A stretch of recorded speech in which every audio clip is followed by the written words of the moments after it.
fi nari jahannam. Mereka orang-orang kafir ini, baik ahlul kitab atau kaum musyrikin, sama.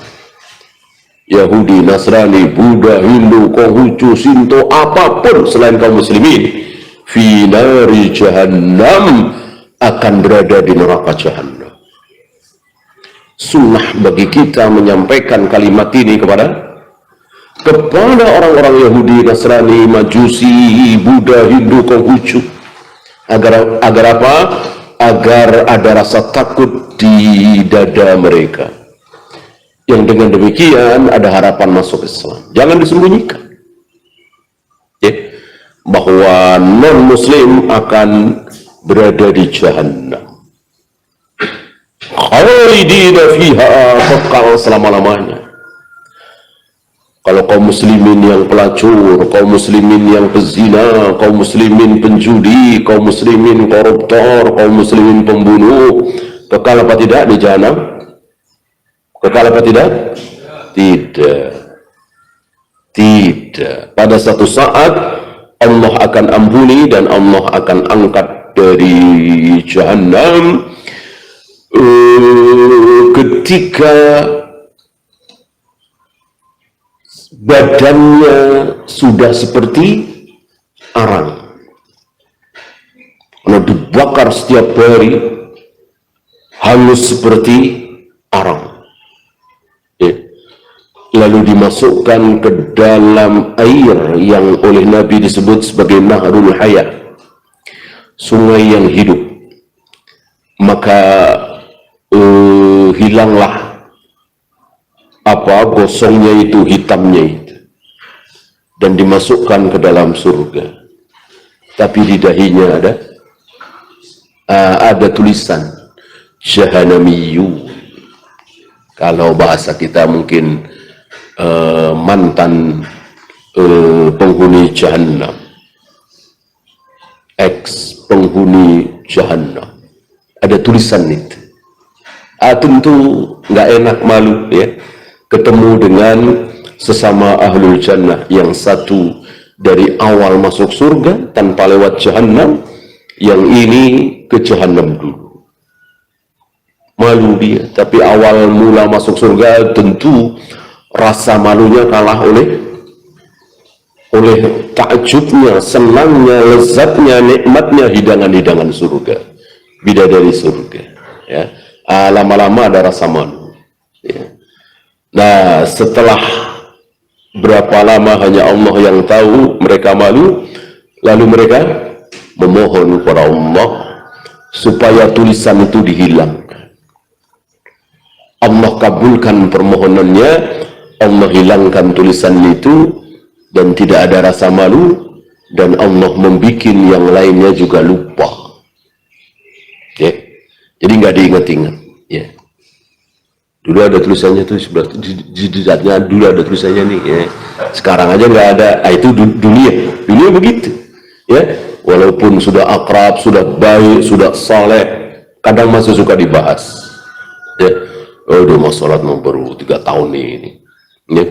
Dia ke masjid baik, baru 4 tahun 5 tahun ini. Sebelumnya, masya Allah, masih dibahas. Itulah dunia. Di surga kelak sudah tidak dibahas lagi. Begitu dihilangkan tulisan Jahannamiyun itu oleh Allah, yang lain ikut lupa.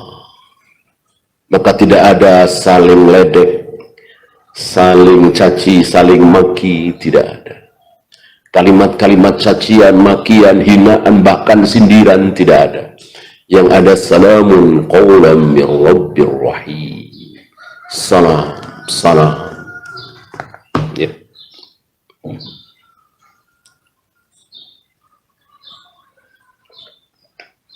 Sampai kapan orang-orang ahli kitab dan kaum musyrikin ini disiksa di neraka jahanam?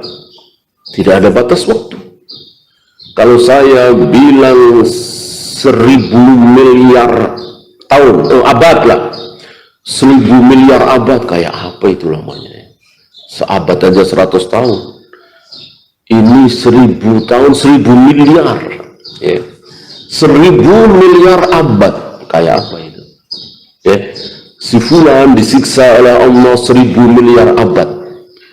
Kekal nggak? Kekal nggak? Enggak, masih ada batasnya. Ini kekal, nggak ada batas akhir, terus disiksa kekal selama-lamanya bersama dengan kekekalan Allah. Allah kan kekal abadi selama-lamanya. Begitu juga yang disiksa di Jahannam, kekal abadi selama-lamanya, sama dengan kaum muslimin yang mendapatkan nikmat surga, kekal selama-lamanya, tidak ada batas akhir dan tidak ada bosan. Lihat hari ini orang-orang kaya menggunakan kekayaannya berfuya-fuya, ada bosannya enggak? Ada. Pakai mobil mewah, keluaran terbaru, nyaman, luar biasa, empuk. Ada bosannya enggak? Ada. Malah nyari-nyari jalan jelek. Ya, udah tahu jalan jelek dicari, yang berlumpur ya, cari mobilnya yang osoknya tinggi, yang ini kan menunjukkan dia bosan ya. Yang aneh-aneh, karena bosan. Saking nikmat yang dia rasakan itu ya gitu-gitu doang. Di surga tidak ada bosan, itu tidak ada.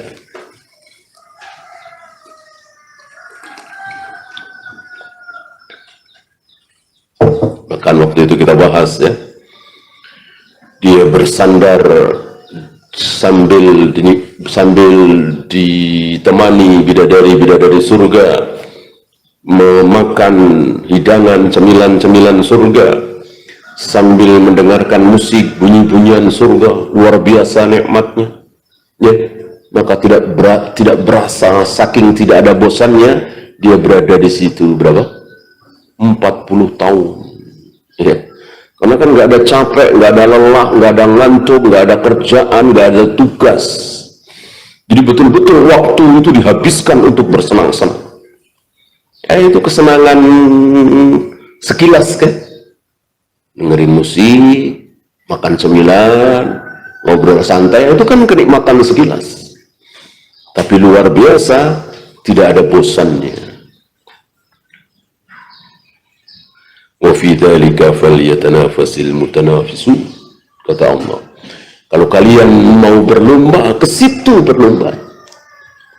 Bukan di dunia ini mengejar karir, pangkat, jabatan, kedudukan, berbanyak-banyak harta. Bukan di sini, bukan ke situ, tapi ke sana kalau mau berlomba. Sebagaimana perlombaan para nabi, para rasul, para sahabat, mereka berlomba. Antum tahu perlombaan antara Abu Bakar dengan Umar. Umar merasa kalah terus, kali ini aku harus menang. Menjelang perang Tabuk, maka Umar bertekad mau mensedekahkan separuh hartanya. Kalah juga. Begitu juga para nabi, para rasul. Lihat Nabi Muhammad SAW berlomba dengan nabi-nabi yang lain, dengan banyaknya umat. Kan dinikmati nanti pada hari akhirat, bukan di dunia. Dunia gimana? Kan nggak ketemu. Antara beliau dengan Nabi Isa tidak bertemu, apalagi beliau dengan Nabi Musa, apalagi dengan Nabi Ibrahim, apalagi dengan Nabi Nuh. Belum banyak untuk dinikmati kapan? Nanti di akhirat, nanti di surga ya. Maka ketika ada satu gedung megah di surga, cuman ada satu yang Allah sebut sebagai al-wasilah. Al-wasilah ini gedung termegah yang ada di surga, dan jumlahnya cuma satu. Dan untuk berapa orang? Untuk satu orang. Karena privasi di dalam surga itu luar biasa. Kalau kita satu apartemen berapa ratus orang itu, berapa ratus bahkan berapa ribu keluarga kan, cuma satu tower doang ya. Ini gedung megah yang punya satu orang ya. Dan Allah belum memberitahu untuk siapa. Yang jelas tentu para nabi, para rasul. Masa untuk non nabi kan ya Nggak mungkin kan yang paling soleh, paling bertakwa, paling berilmu, paling beriman kan para nabi, para rasul. Tapi siapa? Nggak tahu. Nabi juga nggak tahu, karena Allah nggak ngasih tahu. Tapi Nabi berharap, berlomba. Nabi nggak mengatakan, ya biarlah buat Nabi Ibrahim saja, buat Nabi Musa saja, seniorku, aku ngalah. Enggak. Urusan dunia, iya, beliau ngalah sengalah-ngalahnya. Urusan bangkai kambing, surga tidak, beliau nggak ngalah. Beliau berharap, aku berharap al-wasilah, gedung termegah itu untukku. Lihat, beliau nggak ada zuhud-zuhudnya terhadap surga. Beliau tamak, rakus, semangat untuk mendapatkan surga. Kalau dunia, iya, beliau sezuhud-zuhudnya manusia. Merengek itu pintu-pintu, kunci-kunci perbendaharaan dunia ingin diraih oleh Nabi. Beliau usir kunci-kunci itu. Ya. Kalau beliau tidak usir, jadilah beliau lebih kaya dari Nabi Sulaiman, lebih berkuasa dari Fir'aun. Manusia paling besar kerajaannya pasti beliau, kalau beliau nggak tolak. Dan ini tidak mengurangi kehormatan beliau, kemuliaan beliau. Tetap beliau imamul muttaqi, sayyidul hurri muhajjari, ashraful anbiya'i wal mursalin, tetap. Tapi beliau tidak mau. Karena itu tadi, beliau zuhud terhadap dunia. Adapun terhadap akhirat, surga, nggak ada zuhud-zuhudnya beliau.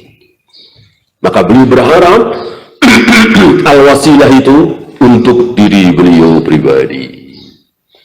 Oleh karena itu beliau menyuruh kita semua untuk mendoakan, ya Allah, berikanlah al-wasilah kepada Nabi Muhammad sallallahu alaihi wasallam. Kita disuruh mendoakan setiap kali kita selesai mendengar azan. Ati Muhammadanil wasilata wal fadilah. Ini contoh bagaimana manusia terbaik semangat untuk mendapatkan yang terbaik, yaitu surga.